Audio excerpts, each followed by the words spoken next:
Good evening दोस्तों, मैं engineer Raghavan Singh Bhadana आप लोगों की समक्ष लेकर आया हूं आज मध्य प्रदेश की मिट्टियां। टॉपिक क्या है आज का? मध्य प्रदेश की मिट्टियां हम पढ़ने वाले हैं यहाँ, जो कि पेपर के लिहाज से बहुत महत्वपूर्ण फैक्ट है। ठीक है भाई, तो सर्वप्रथम हम ये जानेंगे कि भाई मध्य प्रदेश में भौगोलिक क्षेत्र क्या क्या है। तो बेटा इस क्षेत्र को कहते हैं मध्य भारत, इसे मध्य भारत कहते हैं। क्या कहते हैं भाई? इसे मध्य भारत कहते हैं। ये क्षेत्र पूरा मालवा कहलाता है। क्या कहलाता है? मालवा। ये क्षेत्र मालवा कहलाता है। ये क्षेत्र बुंदेलखंड का क्षेत्र है। बुंदेलखंड का क्षेत्र है। और हम बात करें इसमें, ये वाला जो क्षेत्र है ये बघेलखंड का क्षेत्र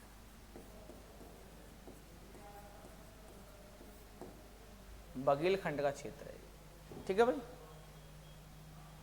क्योंकि ये नीचे वाला जो भाग है ये सतपुड़ा है। क्या है मेरे प्यारे छात्रों? ये सतपुड़ा का क्षेत्र है नीचे का,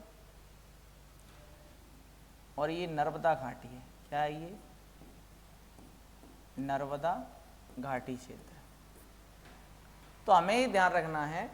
और ये ऊपर वाला क्षेत्र मालवा है, मालवा का पठार। तो बेटा हमें ये ध्यान रखना है कि किस क्षेत्र में कौन सी मिट्टी पाई जाती है और मध्य प्रदेश में सर्वाधिक कौन सी मिट्टी पाई जाती है। तो सबसे पहला जो प्रश्न है कि मध्य प्रदेश में मिट्टी कौन सी सर्वाधिक पाई जाती है, तो उसका जो करेक्ट आंसर है वो है काली मिट्टी। काली मिट्टी। लेकिन इतने से काम नहीं चलता भाई। काली मिट्टी की उत्पत्ति कैसे हुई, इसका रंग काला क्यों है, ये किस क्षेत्र में पाई जाती है, इसका परसेंटेज क्या है, क्या इसकी विशेषताएं, सब फैक्टों पे बात करनी पड़ेगी, तब जाके अपना आंसर सही होने वाला है। आप इस चीज का विशेष रूप से ध्यान रखें। तो सबसे पहले हम बात करते हैं काली मिट्टी की। ठीक है भाई, तो आपको ध्यान रखना है कि जो काली मिट्टी है ये किस क्षेत्र में पाई जाती है। तो देखो भाई, काली मिट्टी यहां पर इसे छिछली काली कहते हैं। सतपुड़ा में, सतपुड़ा में इस मिट्टी को छिछली काली के नाम से जाना जाता है। नर्मदा घाटी में यहां गहरी काली की मात्रा ज्यादा मिल जाती है, लेकिन कुछ बुकों में ये यहाँ साधारण काली भी देखने को मिलती है। फिर हम बात करेंगे कि भाई मालवा में ऊपरी हिस्सा में साधारण काली है और निचले हिस्से में गहरी काली है। दोनों ही भाग पाए जाते हैं। तो बेटा ये ध्यान रखना है हमें, अब कंफ्यूज नहीं होना है अपने को। देखो मालवा में मुख्यतः साधारण काली ऊपरी हिस्से में, लेकिन अधिकांशतः गहरी काली है।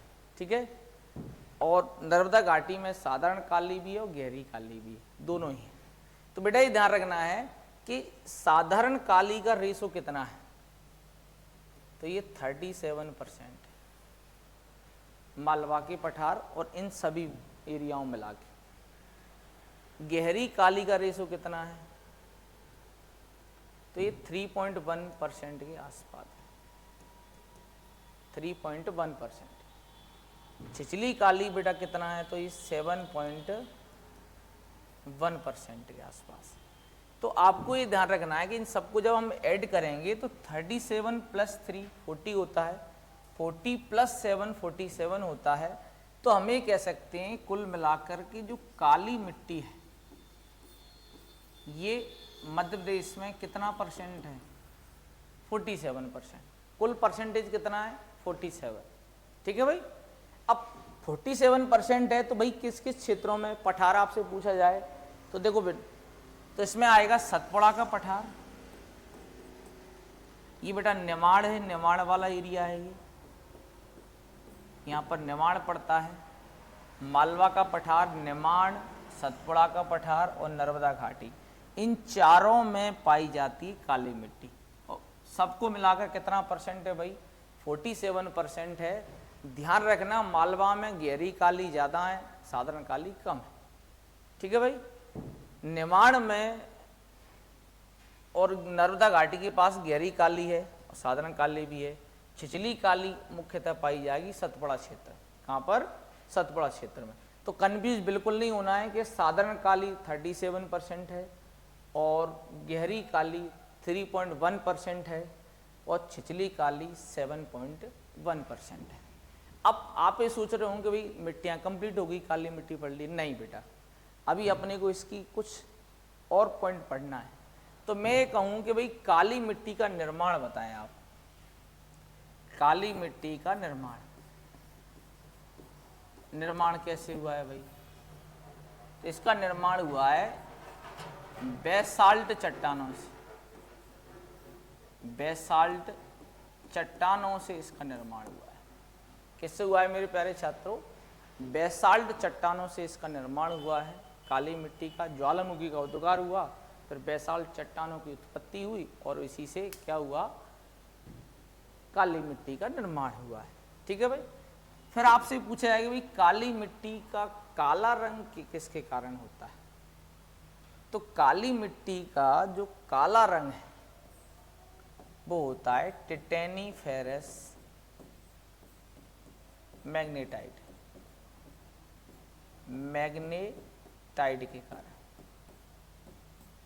काली मिट्टी का जो काला रंग है वो टिटेनीफेरस मैग्नेटाइट के कारण होता है।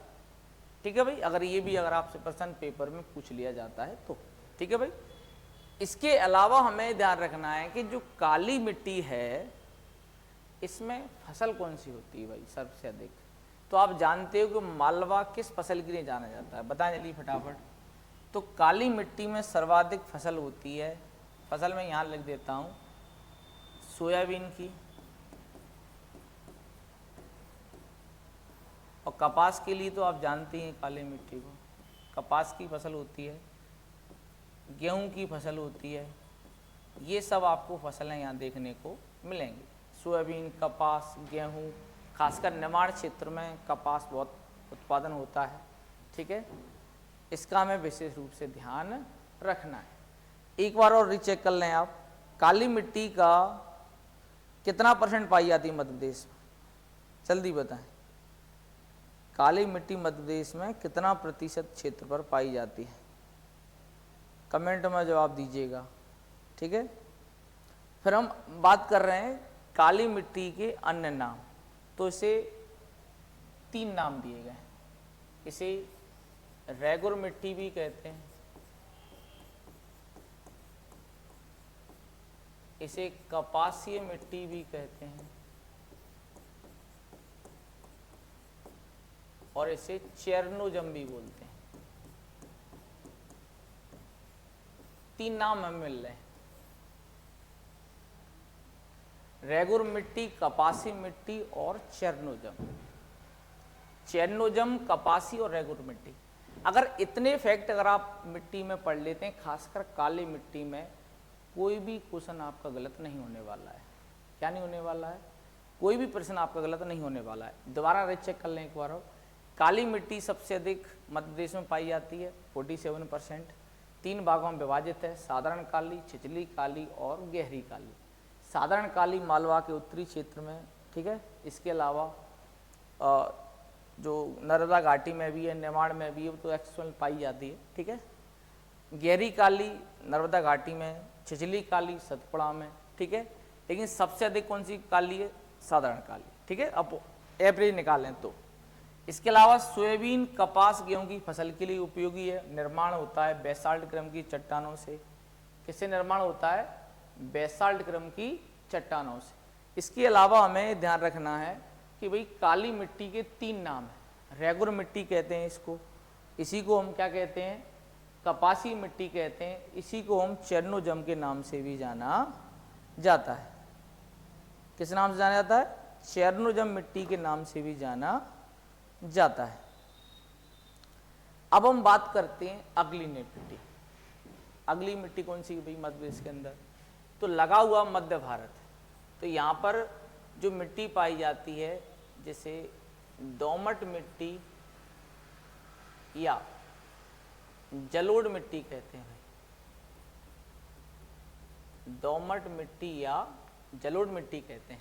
कहाँ पर पाई जाती है मेरे प्यारे छात्रों? ये मध्य भारत के पठार में, जिसमें ग्वालियर, भिंड, मुरैना, ये चंबल क्षेत्र आता है पूरा। ठीक है भाई, दोमट या जलोढ़ मिट्टी कहते हैं। कितने प्रतिशत भाग पर है? तो ये 3% भाग पर है। कितने प्रतिशत भाग पर है? 3% भाग पर फैली हुई है। और बेटा ये ध्यान रखना है, ये नदियों के द्वारा बहाकर लाई गई मिट्टी है। नदियों के जो अवसाद हैं उससे जो जमा होकर ये मिट्टी बनती है और सबसे अधिक उपजाऊ मिट्टी है। क्या है ये? उपजाऊ मिट्टी है, इसलिए यहाँ पर गेहूं की फसल बहुत होती है। गेहूं, सरसों, इन फसलों की बहुतायतता है। क्यों? क्योंकि आप जानते हैं कि नदियों के द्वारा जब कोई भी मिट्टी लाई जाएगी तो उसमें मिनरल्स बहुत होंगे। ठीक है, मिनरल्स होंगे, अन्य जैविक पदार्थ होंगे उसके अंदर, तो इसलिए इसमें क्या है, पोटास की मात्रा अधिक होती है। इस मिट्टी में पोटास की जो मात्रा है वो सर्वाधिक है। किस मिट्टी में बेटा? तो उसका नाम है दोमट मिट्टी या जलोढ़ मिट्टी। कितने प्रतिशत भाग में है? 3% भाग में है। और किन किन जिलों में है? तो ग्वालियर, चंबल अंचल जो है अपना, यहाँ पर कौन सी मिट्टी पाई जाती है? जलोढ़ मिट्टी। इसका एक बड़ा कारण है, चंबल नदी के द्वारा इस मिट्टी का क्या करवाया गया है? निर्माण करवाया गया है। क्या करवाया गया है बेटा? इसका हमें विशेष रूप से ध्यान रखना है भाई। आप इसका स्क्रीनशॉट ले लीजिएगा। चल, इसके बाद हम बढ़ते हैं बुंदेलखंड। तो बुंदेलखंड वाला जो भाग है, इसमें टीकमगढ़, निवाड़ी और पन्ना, छतरपुर, ये सब बेल्ट आ जाते हैं, सागर, दमोह वाला। तो यहाँ पर मिश्रित मिट्टी पाई जाती है। यहाँ पर कौन सी मिट्टी पाई जाती है? मिश्रित मिट्टी। अब आप सोच रहे हैं सर ये मिश्रित क्यों है? तो मैं इसका आपको जवाब दूंगा क्यों है मिश्रित। देखो ध्यान से, क्योंकि आप समझ लो कि इधर से हम देखें तो हमें जलोढ़ के गुण मिलेंगे यहाँ थोड़ा बहुत माइनर में। इधर से आप देखोगे तो काली मिट्टी के गुण आ जाएंगे, इधर से देखोगे तो लाल पीली मिट्टी के गुण आ जाएंगे। तो इसलिए यहाँ पर वैसे मिश्रित की अपेक्षा लाल पीली लिखें वो ज़्यादा करेक्ट। लाल पीली तो नहीं कहें, लेकिन कारी लाल बोल देंगे इसको, क्योंकि लाल और काली की ज़्यादा बहुतायत है। ठीक है, तो जो मिश्रित मिट्टी बेटा कितने प्रतिशत भाग पर पाई जाती है? तो 10% भाग पर। मिश्रित मिट्टी 10% भाग पर पाई जाती है। कितने प्रतिशत भाग पर? 10% भाग पर पाई जाती है मिश्रित मिट्टी। इसमें आयरन की बहुलता होती है। इसमें आयरन की क्या है? बहुलता है। इसमें आयरन की क्या है? बहुलता, यानी आयरन अधिक मात्रा में पाया जाता है और ये 10% भूभाग पर फैली हुई है। इसका नाम है मिश्रित मिट्टी। लाल काली का मिश्रण ज़्यादा है यहाँ, क्योंकि आप जानते हो लाल इधर से आ जाती है और काली इधर से पहुँच जाती है, तो इसलिए इसे लाल काली मिट्टी या मिश्रित मिट्टी के नाम से भी जाना जाता है भाई। ठीक है भाई, इसके बाद हम बढ़ते हैं बेटा बघेलखंड के पठार में। तो यहाँ पर जो मिट्टी है वो पाई जाती है अपनी, जल्दी बताएं कौन सी मिट्टी इस साइड? तो यहाँ पर मिट्टी है लाल पीली, लाल एवं पीली मिट्टी है यहाँ पर। तो लाल पीली जो मिट्टी है ना, इसकी उत्पत्ति के बारे में बात करेंगे। इसका निर्माण कैसे हुआ? तो इसका निर्माण हुआ है ग्रेनाइट नीस चट्टानों से। ग्रेनाइट नीस चट्टानों से। ग्रेनाइट नीस नाम की चट्टानें हैं, इसी से उत्पत्ति हुई है लाल पीली मिट्टी की। ठीक है भाई, इसमें ध्यान रखना कितने % भाग पर है ये? बघेलखंड के पठार पे है ही है। इसमें सारे जिले आते हैं, रीवा, सतना, सीधी, सिंगरौली, शहडोल, अनूपपुर, डिंडोरी, मंडला होते हुए ये सब जगह कौन सी मिट्टी है? लाल पीली। आपको ये ध्यान रखना है ये 33% भाग पर है। कितने प्रतिशत भाग पर है ये? 33% भाग पर फैली हुई है। ठीक है भाई, 33% भाग पर ये फैली हुई है। ठीक है, और उत्पत्ति किसी हुए? ग्रेनाइट नामक चट्टानों से। इसे लाल पीली मिट्टी के नाम से जाना जाता है। और हमें क्या ध्यान रखना है बेटा इसके बारे में? इसका जो लाल रंग है वो होता है फेरिक ऑक्साइड के कारण। फेरिक ऑक्साइड के कारण लाल रंग होता है, फेरिक ऑक्साइड के कारण लाल रंग फेरिक ऑक्साइड के कारण होता है। इसके अलावा इसमें अगर जल मिल जाए तो पीला हो जाता है, तो इसलिए उसके क्या कहते हैं? लाल पीली मिट्टी। क्या कहते हैं मेरे प्यारे छात्रों? इसे लाल पीली मिट्टी के नाम से भी जाना जाता है। ठीक है, अब इसमें हम बात करें फसल कौन सी होती है, तो इस बेल्ट में आप जानते हो फसल धान की ज़्यादा होती है। इस बेल्ट में जो फसल है वो धान की फसल ज़्यादा होती है। ठीक है, और हमें ये ध्यान रखना है विशेष रूप से कि भाई जो लाल पीली मिट्टी है उसकी और विशेषता बताएं। धान की फसल हो गई, यहाँ सबसे अधिक लाल रंग फेरिक ऑक्साइड के कारण हो गया। बघेलखंड क्षेत्र में फैली हुई है ये नदी, 33% भाग पर ये मिट्टी है, और ग्रेनाइट नामक चट्टानों से इसकी उत्पत्ति हुई है। अब हम बात करते हैं इसके अन्य नाम क्या है। तो इसके जो अन्य नाम हैं इस मिट्टी के, वो मैं यहाँ मेंशन कर देता हूँ। इसे चलका एवं डोरसा मिट्टी भी कहते हैं, लाल पीली के अलावा। इसे चलका एवं डोरसा मिट्टी भी कहा जाता है। इसे चलका एवं डोरसा मिट्टी भी कहा जाता है। किसको? लाल पीली मिट्टी। ठीक है भाई, यहां तक किसी भी छात्र को कोई दिक्कत हो तो बताएं। चलका एवं डोरसा भी कहा जाता है।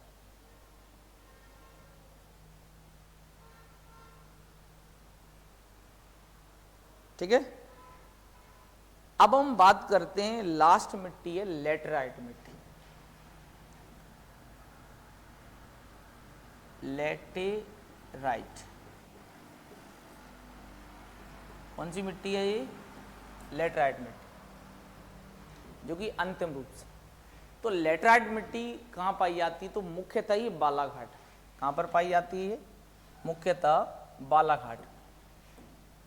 मुख्यतः कहाँ पाई जाएगी? ये बालाघाट। और इसका रंग देखो, इसकी विशेषता बताऊं आपको मैं। इसकी विशेषता है कि सबसे अधिक वर्षा वाले क्षेत्रों में पाई जाती है। सबसे अधिक जहाँ वर्षा होगी ना, वहीं पर ये मिट्टी होगी। क्या होगी ये? वहीं पर ये मिट्टी होगी। सर्वाधिक वर्षा वाले क्षेत्र में मिट्टी पाई जाती है, खासकर कहाँ पर? ये बालाघाट में। ठीक है, इसे क्या कहते हैं? लेटराइट मिट्टी के नाम से जाना जाता है। किस नाम से जाना जाता है? लेटराइट मिट्टी के नाम से इसे जाना जाता है। इसका जो रंग है ना, थोड़ा सा ईंट जैसा कलर होता है। कैसा होता है? ईंट जैसा कलर होता है। किसका? लेटराइट मिट्टी का। इसके अलावा हम बात करें इस मिट्टी की परसेंटेज कितना है बेटा, तो ये 2.5%। 2.5% क्षेत्र पर पाई जाती है। कितने परसेंट क्षेत्र पर पाई जाती है? 2.5%। अब यहाँ फसल कौन सी होती है? तो यहाँ मोटे अनाज बहुत होते हैं। कौन से होते हैं? मोटे अनाज बहुत होते हैं, जैसे मक्का, कॉफ़ी, ठीक है, ज्वार, बाजरा।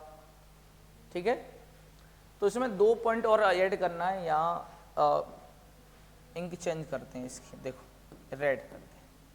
तो बेटा ये ध्यान रखो, लेटराइट मिट्टी में भूरा और सफ़ेद रंग का मिश्रण होता है। भूरा और सफ़ेद रंग का मिश्रण होता है इसमें, और ये होता है कैयोलिन के कारण। कैयोलिन के कारण,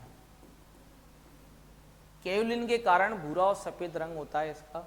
ठीक है, इसके अंदर लेटराइट मिट्टी में फसल कौन सी ज़्यादा होती है? कॉफ़ी,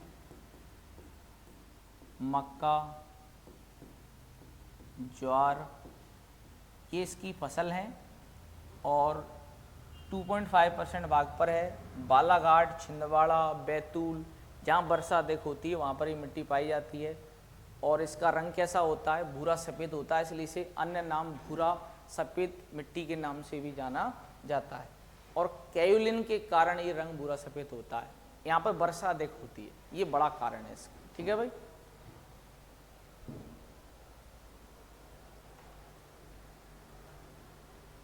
तो इस तरह से आप इसका स्क्रीनशॉट ले लीजिएगा। मैंने आपको क्रम से पूरा बताया हुआ है यहाँ।